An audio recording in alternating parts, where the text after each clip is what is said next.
Yeah, well, today's deep dive, we are going to make it crystal clear as we unpack crypto liquidity pools. The engine that makes it all happen. Exactly. And it's perfect that we're using this excerpt from BitBond's website today. Yeah, they have some great stuff on this. Yeah, they really lay out the what and the why this is such a big deal in DeFi. Okay, so let's jump right in. So you're ready to swap some tokens, right? We want to make that trade. Instead of waiting for that perfect match with another person, Finding that counterparty. liquidity pools bring the action right to you. It's like this constantly open market.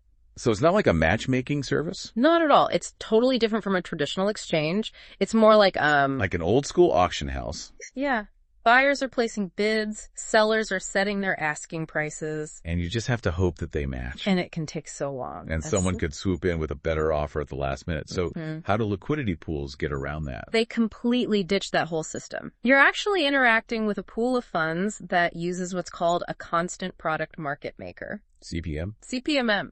Sounds kind of technical. It does sound a little technical. It is, but the idea is really simple. Imagine a pool with two different tokens. Okay. The CPMM uses a formula to make sure that the product of those two tokens always stays the same. A constant. A constant, exactly.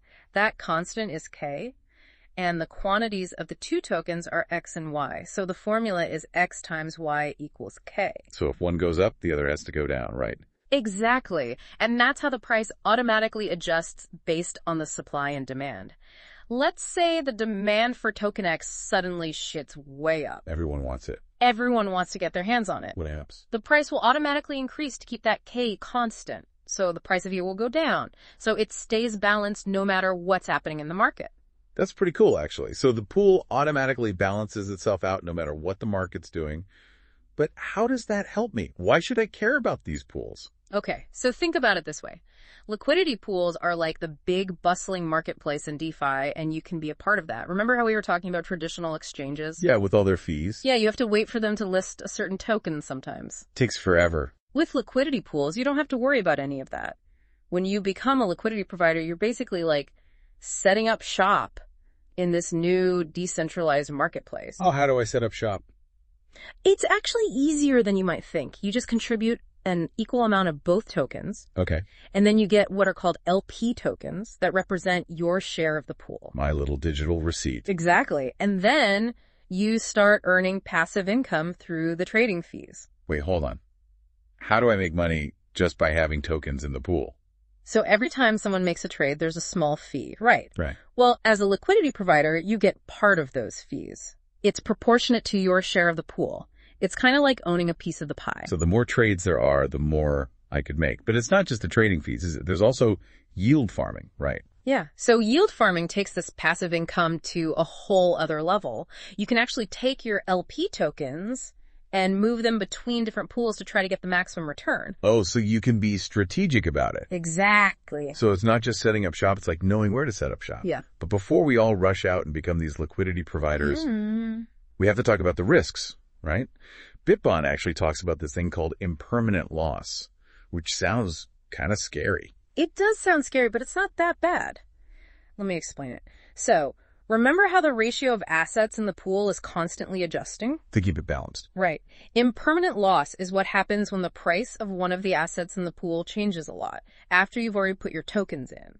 So after I've already made my deposit, so let's say one token goes way up and the other stays the same. What happens to my tokens? The pool is going to automatically rebalance, right? So you're going to end up with more of the token that went down and less of the token that went up. So even if they both go up in value, I could end up losing money. Basically, yeah. It's called impermanent loss because it's possible that if the price ratio goes back to what it was when you first put your tokens in, then you haven't actually lost anything. It only becomes a permanent loss when you withdraw your liquidity. Okay, so it's all relative. It shows how important it is to do your research. But, I mean, this is a really new technology, so impermanent loss isn't the only risk we have to think about, right? It's practically the Wild West out there, right, with DeFi. Lots of opportunities, but probably also a lot that could go wrong.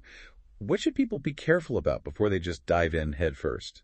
Well, smart contract risk is a big one. Oh, yeah, I've heard of that. These pools, they're built on code, right? Right. And code can have bugs. So a hacker could exploit a weakness and drain the pool. Rug pull. Exactly. Don't want one of those. Definitely not. And that's not even mentioning the scams. So you really have to do your research.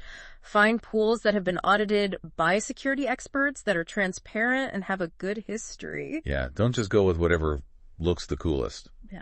So speaking of diving in, BitBond has this step-by-step guide on how to add liquidity. Want to walk through it? Yeah, let's do it. Okay. So first, we have to choose a DX, right? Right. You want to choose one that's been around for a while and has high security. So it's kind of like choosing the right marketplace then, I guess. Exactly. And look at user reviews if you can find them. Good to know.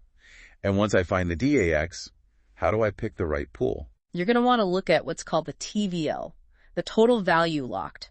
What is that? It's how much value is locked in that specific pool.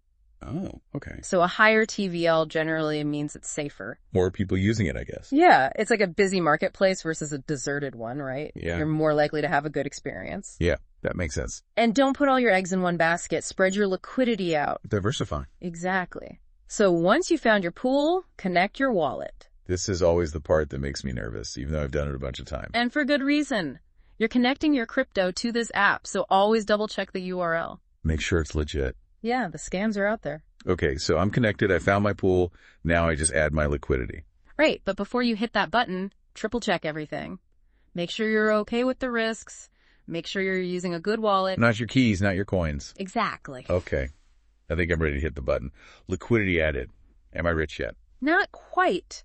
You still have to manage your investment, pay attention to the market, and change your strategy as needed. So maybe not completely passive income then. Well, you still get those fees, but DeFi is always changing, so you have to keep up with it. Okay. Well, I think we went over a lot today. Any last thoughts before we wrap up? Liquidity pools are just one part of DeFi. It's still early days, and they could change finance as we know it. Wow. Well, that's all the time we have for today's deep dive. Thank you so much for joining us. Yeah, this was great. Thank you. And to you, our listeners, thanks for joining us on the deep dive. Don't forget to send in your deep dive requests because we love to go deep into these topics. See you next time.